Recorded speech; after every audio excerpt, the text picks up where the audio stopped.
Hello guys, അപ്പോൾ March 30 എൻ്റെ ജുഗലാട്ടൻ്റെ കല്യാണമായിരുന്നു. അപ്പോൾ ഞങ്ങളിങ്ങനെ മൊത്തം ചെല്ലിങ് ആയിരുന്നു. അത് പൊന്നോട്ടനാണ്, ഞങ്ങൾ കുട്ടാപ്പിന്ന് വിളിക്കും. ഇപ്പോൾ കല്യാണത്തിൻ്റെ അവിടെ അങ്ങനെ ഓഡിറ്റോറിയത്തിൽ അവർ എല്ലാവരും ഇങ്ങനെ നിന്ന് ചന്ദനമൊക്കെ തൊട്ട് അങ്ങനെ പല പരിപാടികളും ചടങ്ങുകളും ഒക്കെ കഴിഞ്ഞിട്ട് അവർ പിന്നെ താലി കെട്ടാൻ വേണ്ടി റെഡിയായി നിൽക്കുകയാണ്.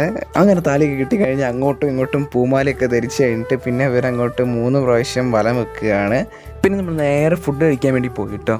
അവിടെ നല്ല ഉഗ്രൻ സദ്യയായിരുന്നു, അടിപൊളി ടേസ്റ്റ് ആയിരുന്നു. ഒരു 2 കൂട്ടം പായസം ഉണ്ടായിരുന്നു, ഒന്ന് പാലിൻ്റെയോ ഒന്ന് ചെറുപയറിൻ്റെയോ, അടിപൊളി ടേസ്റ്റ് ആയിരുന്നു. ഇവിടെ കുട്ടാപ്പിൻ്റെ വാച്ചിന് ലൈറ്റൊക്കെ കത്തുന്നതിനെ കാണിച്ചു തരികയാണ്. പിന്നെ ഇതുവരുടെ കുറേ അടിപൊളി ഫോട്ടോസാണ്. പിന്നെ അതിനുശേഷം നമ്മുടെ വൈകുന്നേരം പാർട്ടീൻ്റെ സമയത്തുള്ള ഫുഡാണ് ഇതെല്ലാം. ഒരു ബിരിയാണി, ചിക്കൻ 65, അങ്ങനെ പല അടിപൊളി ഐറ്റംസ് ഉണ്ട്. മീൻകറി, പൂള, കപ്പ, അതൊക്കെ. പിന്നീട് ഐസ്ക്രീമും ക്യാരറ്റിൻ്റെ ഒരു ഡെസേർട്ട് പോലത്തെ ഒരു സംഭവം. പിന്നീട് കുട്ടാപ്പി ഫുള്ളങ്ങ് ചില്ലിങ് ആയിരുന്നു, അങ്ങോട്ടും ഇങ്ങോട്ടും. പിന്നെ ഞാനും ഡാൻസ് കളിച്ച്, നമ്മുടെ എനർജറ്റിക് പിള്ളേരുടെ കൂടെ അങ്ങ് ഡാൻസ് കളിച്ച്, പിന്നെ പൊന്നോട്ടൻ്റെ കൂടെ ഡാൻസ് കളിച്ച്, അങ്ങനെ ഫുള്ളി വൈബായിരുന്നു. ഞാൻ എന്തൊക്കെയോ ഡാൻസൊക്കെ കളിക്കും. പക്ഷെ മൊത്തത്തിൽ അടിപൊളിയായിരുന്നു. പിന്നീട് ഞാനൊരു കാര്യം പറയാൻ വിട്ടു, happy Eid Mubarak guys. Full video ഞാൻ താഴത്ത് കൊടുത്തിട്ടുണ്ടാവുക.